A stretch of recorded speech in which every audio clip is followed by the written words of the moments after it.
श्री शिवाय नमस्तुभ्यम। हर हर महादेव।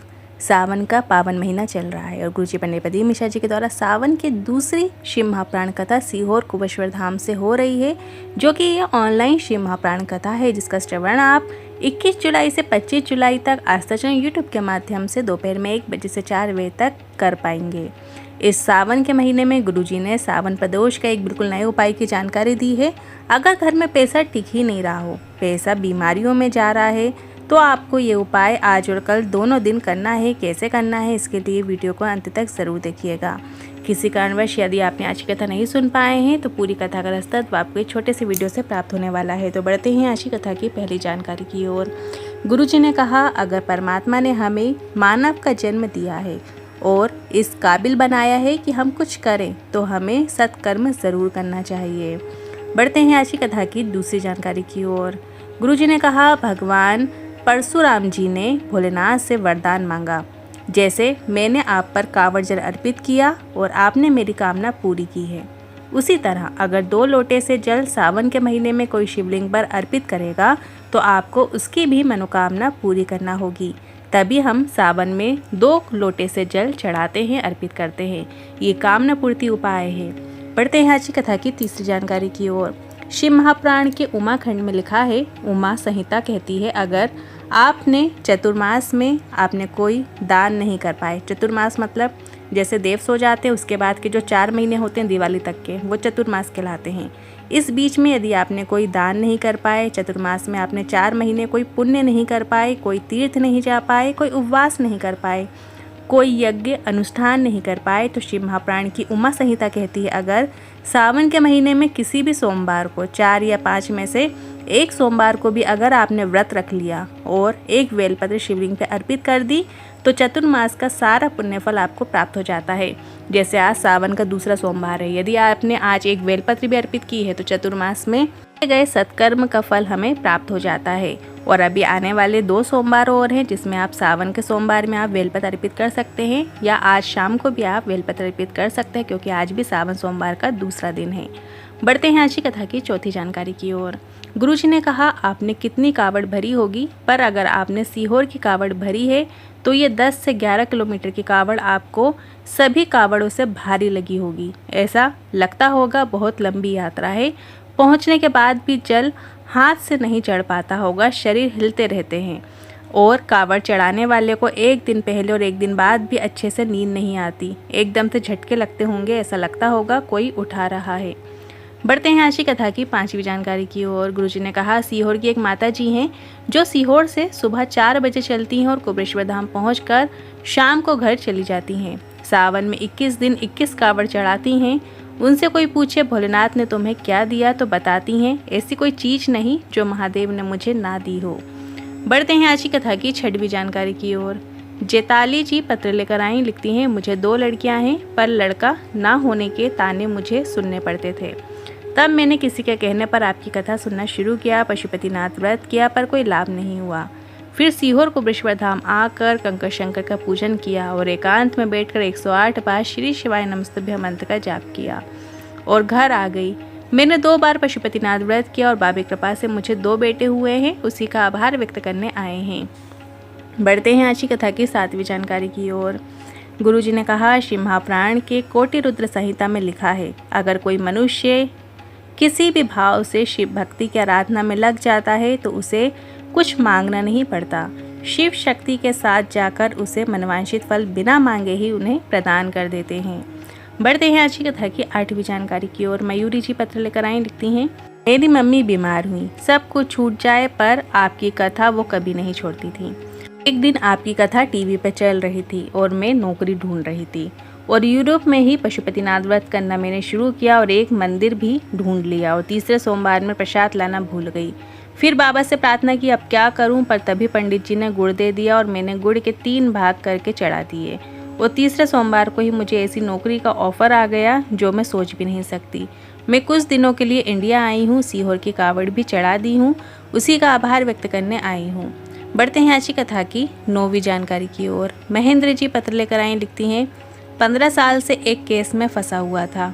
नंदौरबार में राजस्थान 25 किलोमीटर का सफ़र करके पेशी पे जाना पड़ता था, पर 15 साल बाद भी फैसला मेरे खिलाफ आने वाला था और मुझे ट्रेन में एक व्यक्ति मिला।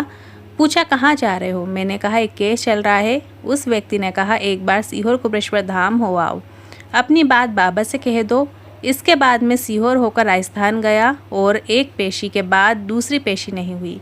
उसी में मेरे पक्ष में फैसला हो गया और केस खत्म हो गया और मैंने 12 बार कुबेश्वर धाम आने की कामना कर ली है और आज 12वीं बार आया हूँ। उसी का आभार व्यक्त करने आए हैं। बढ़ते हैं आज की कथा की 10वीं जानकारी की ओर। शंकर भगवान के मंदिर में 3 बार नाद करना बहुत आवश्यक है, गुरुजी ने कहा, ताकि हम हमारा काम, क्रोध, लोभ, आसक्ति को दूर कर सकें। शिव का ध्यान अपनी ओर करना चाहते हैं, इसलिए 3 बार ताली बजाई जाती है और बम बम भोले कहा जाता है। बढ़ते हैं आज की कथा की 11वीं जानकारी की ओर। किसी के दरवाजे में रोज रोज जाने से मान घटता है, गुरुजी ने कहा।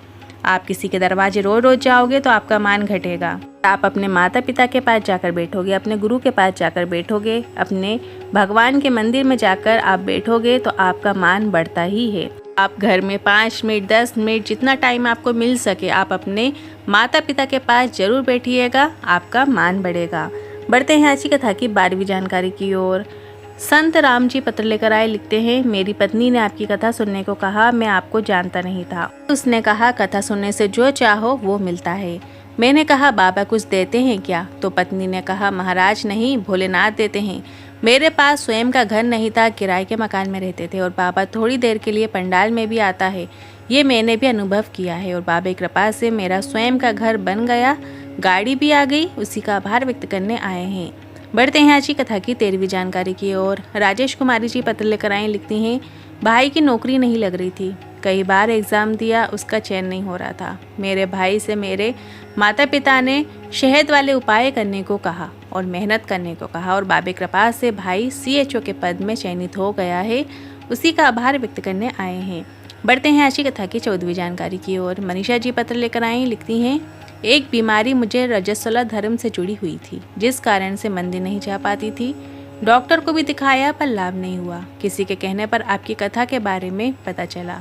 कथा सुनना मैंने शुरू किया, कुबेश्वर धाम आकर गए और रोज जल चढ़ाना मैंने शुरू कर दिया और आपका बताया गुलहर के फूल वाला उपाय किया और आज बाबा ने मेरी सभी समस्याओं को दूर कर दिया है, उसी का आभार व्यक्त करने आए हैं।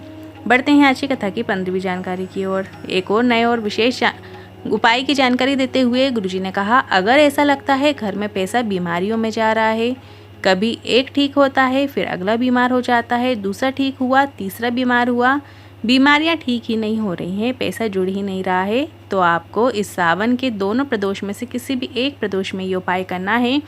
22 जुलाई प्रदोष का दिन है, तो इस दिन आप इस विशेष उपाय को ज़रूर कीजिएगा। एक पीपल के पत्ते और एक कनेर के पुष्प को अपने घर में लाकर आपको रख लेना है और अगले दिन मतलब प्रदोष के दिन ये उपाय आपको आज करना है। मतलब कल प्रदोष का दिन है, 22 जुलाई को प्रदोष का दिन है, 21 जुलाई को आपको एक पीपल का पत्ता और एक कनेर का पुष्प आपको अपने घर लाकर रख लेना है और अगले दिन दोनों चीज़ें किसी पवित्र नदी में आपको विसर्जन कर देना है, बहते हुए जल में छोड़ देना है। ये उपाय करते समय आपको तुम्रकेश्वर महादेव जी का नाम जरूर लेना है। तुम्रकेश्वर महादेव का नाम लेकर पीपल का पत्ता और कनेर का पुष्प विसर्जन कर देना है। घर में धन वृद्धि देखने को मिलेगी और रोग बीमारियां दूर होंगी।